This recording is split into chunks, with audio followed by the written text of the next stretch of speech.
आखिरी वक्ता का काम होता है कार्यक्रम समय से समाप्त हो इतना बोलना। जो दिया समय है उसके पहले नहीं हो और जो दिया समय है उसमें हो जाए, वही काम मैं करने वाला हूं।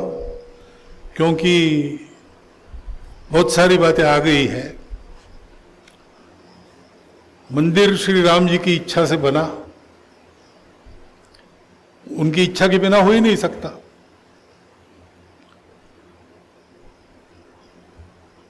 परंतु उनकी इच्छा तब फलद्रूप होती है, वो राह देखते हैं।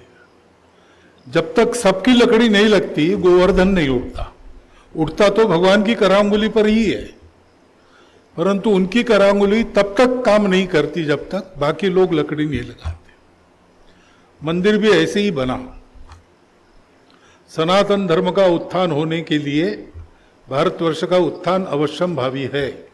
वो होना है, ये ईश्वर की इच्छा है। ये 150 साल पहले योगी अरविंद जी ने घोषित कर दिया है। वो समय चल रहा है। जैसे जैसे एक एक लकड़ी लगेगी वैसे वैसे भगवान की करांगुली का बल इस संकल्प के पूर्ति के लिए प्रवाहित होता रहेगा। तो जो बात कही गई, मंदिर निर्माण तो प्रारंभ है। भारत का स्वत्व क्या है, उसकी प्रतिष्ठापना व्यावहारिक जगत से लेकर तो बौद्धिक जगत तक सर्वत्र करना, यह पहला काम था। आप ऐसा विचार कीजिए कि उत्थान की प्रक्रिया शुरू हो गई 1857 से, कि इन परचक्रों का निवारण कैसे करना इसके बारे में सोचना शुरू किया लोगों ने अब तक के अनुभव के आधार पर, और अनेक प्रकार के प्रयास चले। उसके चलते एक खंडित क्यों न हो लेकिन स्वतंत्रता प्राप्त हो गई। उसके चलते भारत के नाते कुछ करने लगा, लेकिन अंधेरे में था। 2014 में जब यहां लोकसभा के चुनाव परिणाम आए तो लंदन के गार्डियन ने लेख लिखा कि ऑन दिस डे, जब शपथ विधि हुआ नए सरकार का मोदी जी के नेतृत्व में, उसने लिखा on this day the Indians have finally said good by two the British.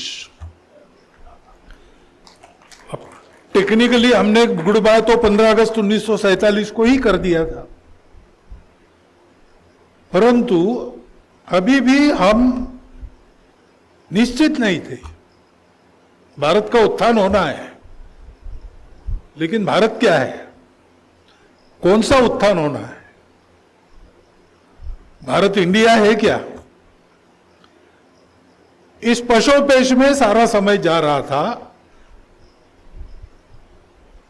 एक रास्ता पकड़ा अपने देश ने, जनमानस ने पकड़ा।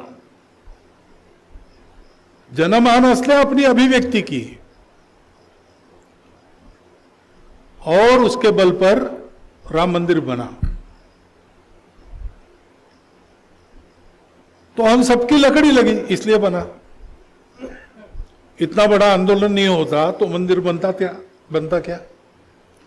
इतना बड़ा आंदोलन हो गया, लेकिन सत्ता में लोग राम मंदिर बनाने वाले नहीं बैठते तो राम मंदिर बनता क्या? राम मंदिर बनने का निर्णय हो गया, लेकिन नींव बनाने वाले नहीं मिलते तो आगे कैसे खड़ा होता? भारतवर्ष के एक एक व्यक्ति की लकड़ी लगी है, तब श्री राम की करांगुली ने अपना चमत्कार दिखाया है। और ये प्रक्रिया है, ये आगे चलेगी। विश्व को धर्म देने वाला भारत खड़ा होना है,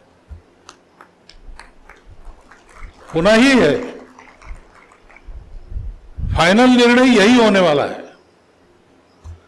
अब हम तुरंत जागरूक होते हैं और एक साल में भारत का हर व्यक्ति ये सोचता है कि ऐसा भारत खड़ा होना है, तो एक साल के पश्चात ये हो जाएगा। अगर फिर से 100 साल हम लोगों ने लगाए तो 100 साल के बाद होगा, लेकिन होगा वही। मंदिर आंदोलन के समय ढांचा ढहने के बाद ऊपर से देखने के लिए थोड़ा मंद हो गया था सब, क्योंकि नारे नहीं थे, आंदोलन नहीं था, कार सेवा नहीं थी, जिससे जोश जवान लोगों के मन में भरता है, वो ढांचा नहीं था। तो लोगों को लगता था ठंडा हो गया, ठंडा हो गया। ठंडा नहीं हुआ, हम ठंडे हो गए इसलिए वो ठंडा हो गया। लेकिन फिर भी लगे रहने वाले लोग थे। संघ की 100 साल की यात्रा का स्वामी जी ने उल्लेख किया, कैसे चली। संघ के पास था तो कुछ नहीं, न प्रसिद्धि थी, न सत्ता थी, न प्रचार था, न साधन थे, धन था। डॉक्टर हेडगेवार को अनुयायी मिले, उनकी आयु क्या थी, उनका अनुभव क्या था, परंतु एक श्रद्धा और विश्वास लेके चले। हिंदुस्तान हिंदू राष्ट्र है, लोग हंसते थे। वो प्रारंभ के दिन की बात नहीं, राम मंदिर बनने तक हिंदुस्तान हिंदू राष्ट्र है कहने पर हंसने वाले लोग थे।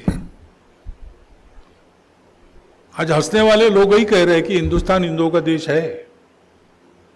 हमको कहते कि आप घोषित करो, हम कहते घोषित करवाने की जरूरत नहीं, जो है वो सो है। सूरज पूरब से उगता है, ये घोषित करना चाहिए क्या?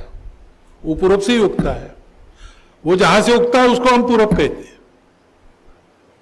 तो भारत हिंदू राष्ट्र है, आज सबको मान्य है। लेकिन उस समय क्या था? उस समय सब लोग खिल्ली उड़ाते थे। ये जो नए अनुभवी कार्यकर्ता थे, उनके मन में जो श्रद्धा थी, डॉक्टर हेडगेवार के वचनों पर जो विश्वास था, उसके कारण इन सब बातों के बावजूद वो काम करते रहे। पतवार चलाते जाएंगे, मंजिल आएगी आएगी। मन में आता भी था और मजाक में कहते थे भी कि हम यही करने वाले हैं, पतवार चलाते जाएंगे, वही करने वाले हैं, मंजिल आएगी आएगी ऐसा कहने वाले हैं। मंजिल कब आएगी किसको पता। लेकिन ऐसा मजाक करते समय भी पतवार चलाना छूटा नहीं किसी का। श्रद्धा विश्वास के साथ शुरू किया और करते रहे। तो विरोध और उपेक्षा में तो थोड़ा सा सरल हो जाता है ऐसा करना, क्योंकि विरोध मन में एक जोश पैदा करता है, उपेक्षा एक जिद पैदा करती है कि हम जो कह रहे हैं वो करके दिखाएंगे। लेकिन अनुकूलता में सुखासीनता आती है, समाधान भी आता है। सबसे खतरे वाली बात यह है, अनुकूलता को नकार तो नहीं सकते, उसके अनेक लाभ है, देश के लिए लाभ है, समाज के लिए लाभ है, परंतु उसमें अपने मन में समाधान नहीं आना चाहिए। स्वामी जी ने मोदी जी का उल्लेख किया, तो आगे राम राज्य का काम मोदी जी पर छोड़ दिया, ऐसा नहीं करना है। क्योंकि राम राज्य केवल राजा के कारण नहीं होता, प्रजा के कारण भी होता है। श्री राम के गुणों का वर्णन जैसे रामायण में है, राम राज्य के धैर्य के नाते, वैसे राम राज्य की प्रजा कैसी थी इसका भी वर्णन है। तो मंदिर निर्माण अयोध्या में जो होना था हो गया, उसकी व्यवस्था के लिए एक विश्वस्त मंडल बना है, समय समय पर वो करते रहेंगे, आवश्यक मदद जुट जाएगी सब जगह से, ये होगा।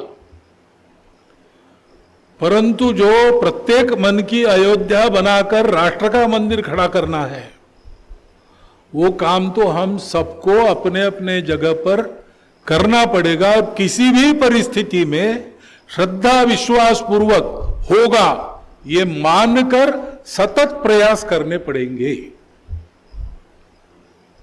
वो प्रयास क्या है, कैसे है, इसका विवरण आपको देने की आवश्यकता नहीं। उसकी चर्चा सब लोग करते हैं, हम लोग भी करते रहते हैं, आप भी करते रहते हैं और आप सुनते भी रहते हैं। परंतु राम राज्य में ही राम राज्य के प्रजा के आचरण का जो वर्णन है, ऐसा आचरण मेरा बने, मेरे परिवार का बने, और हमारे कारण अपने समाज में उस आचरण का प्रचार प्रसार हो, प्रत्यक्ष आचरण शुरू हो। ये हम जहां है, जिस संस्था में है, संगठन में है, कहीं नहीं है, व्यक्तिगत कुछ अपना प्रभाव है, जितना प्रभाव है, अपनी जो कुछ शक्ति है वो लगाकर इसको करते रहना छोटे बड़े दायरे में। ये हम करेंगे तो भगवान की इच्छा तो है ही कि दुनिया को धर्म देने वाला भारत खड़ा होना चाहिए। कितने जल्दी होगा ये हमको तय करना है। हम सब लोग लगेंगे तो विश्व में फैले प्रचंड हिंदू समाज की इतनी शक्ति है कि अगर सोच कर शुरू करेगा तो एक दिन में कर देगा। सब लोग करेंगे। तो ये सोचना है कि ये करना है और ये करना है, ये शुरू करना है और पूरा होते तक जारी रखना है। हम कृतज्ञ हैं मंदिर बनाने में जिन सब लोगों का योगदान हुआ, उस कृतज्ञता का यापन ही इस सत्कार समारंभ के द्वारा हमने किया है। तो उन्होंने अपना काम किया, हमको अपना काम करना है। उस हम में वे भी सम्मिलित है। उनको एक विशिष्ट दिया था कि यहां मंदिर बनाना है, वो बन गया, उत्कृष्ट किया, कल्पना से अति भव्य किया, कल्पना से भी सुंदर किया और सुंदर होगा। योजनाएं चल रही है। हमको भी अपना काम ऐसा ही करना है, कल्पना से अधिक उत्तम, अधिक भव्य, अधिक सुंदर करना है, ताकि विश्व में धर्म की स्थापना हो, जिसको विश्व की जो आज की आवश्यकता है वो होना है, वो भारत के द्वारा ही होगा। और भारत का उत्थान भारत की संतान ही करेगी, और कोई देश भारत का उद्धार नहीं करेगा। भारत बड़ा हो गया सारी दुनिया का उद्धार करेगा। ये विधि लिखित है, उसको पूर्ण करने में हमारा हाथ लगे तो जल्दी से जल्दी कम से कम नुकसान में हो जाएगा। इतना विचार हम सब लोग आज के निमित्त करें। ये आपके सामने विचार जो मन में सबका एक सुनकर आ गया वो रख दिया, शेष आपके हाथ में है। बहुत बहुत धन्यवाद।